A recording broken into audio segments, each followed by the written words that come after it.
Apple மோர் குழம்பு எப்படி செய்கிறதுன்னு பார்க்க போகிறோம். அதுக்கு தேவையான பொருட்கள், அந்த அரை ஆப்பிளை வந்து தோல் சீவி லைட்டாக உப்பு போட்டு தண்ணியில் போட்டு வச்சுருக்கேன், கருத்து போகாமல் இருக்கிறதுக்காக.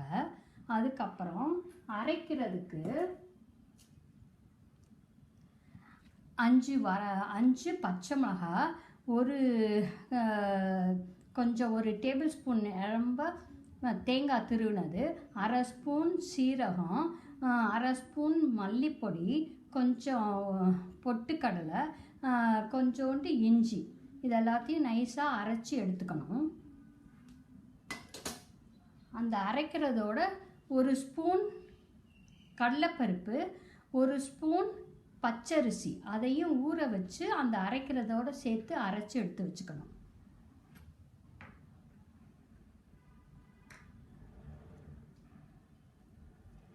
தாளிக்கிறதுக்கு எண்ணெய்,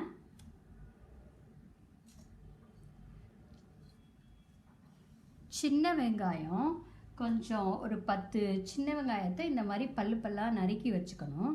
அதுக்கப்புறம் கொஞ்சோண்டு கருவேப்பிலை, மல்லித்தழை, கொஞ்சம் மஞ்சப்பொடி,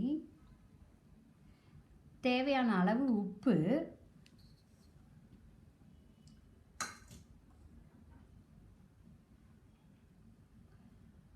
தாளிக்கிறதுக்கு எண்ணெய்,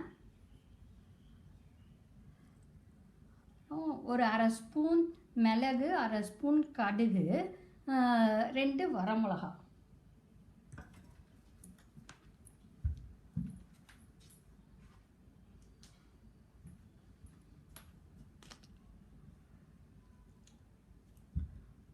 ஒரு கப்பு தயிர். அடுப்பை ஆன் பண்ணி கொஞ்சோண்டு எண்ணெய், ஒரு குழிக்கரண்டி எண்ணெயை ஊற்றி, எண்ணெய் காஞ்சதும், இந்த எண்ணெய் காஞ்சிருச்சு. இப்போ வந்து மிளகையும் கடுகையும் போட்டுருவோம்.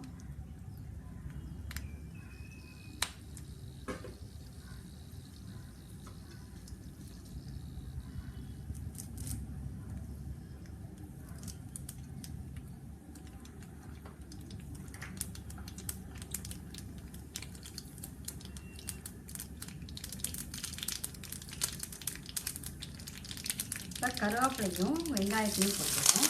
அது நல்லா வேகட்டும்.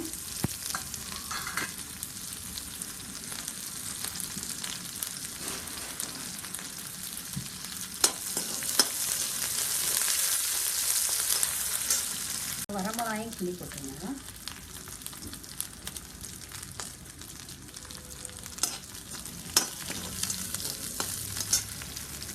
இப்போ வெங்காயம் நல்லா வதங்கிடுச்சு.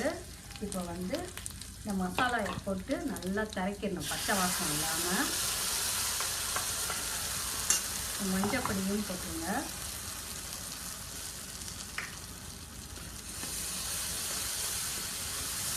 தேவையான அளவு உப்பையும் போட்டுருங்க.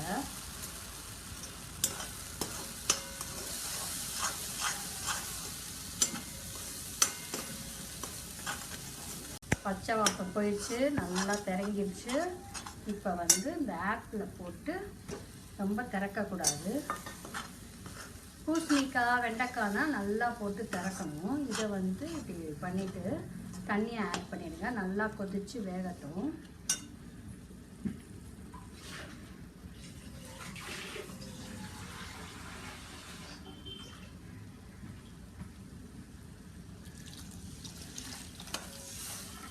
இது நல்லா வேக விட்டு இறக்க போகிறதுக்கு முன்னாடி நம்ம தயிரை ஊற்றி கொதிக்க விடக்கூடாது. தயிரை ஊற்றி உடனே இறக்கிடணும் கொதிக்கிறதுக்கு முன்னாடி. அப்போ மல்லித்தலையை கழுவிட்டு அதை கட் பண்ணி அதில் ஆட் பண்ணிடணும். நல்லா சாந்து வெந்துருச்சு. இப்போ தயிரை ஆட் பண்ணி கொதிக்கிறதுக்கு முன்னாடி நம்ம இறக்க போகிறோம். மல்லித்தலையை தூவி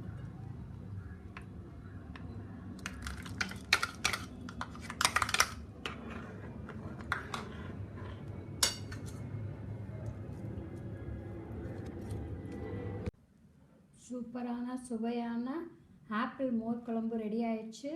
இதை பரிமாறலாம். இந்த வீடியோ உங்களுக்கு பிடிச்சதுன்னா லைக் பண்ணுங்கள், ஷேர் பண்ணுங்கள், சப்ஸ்கிரைப் பண்ணுங்கள், பெல் பட்டனை ப்ரெஸ் பண்ணுங்கள்.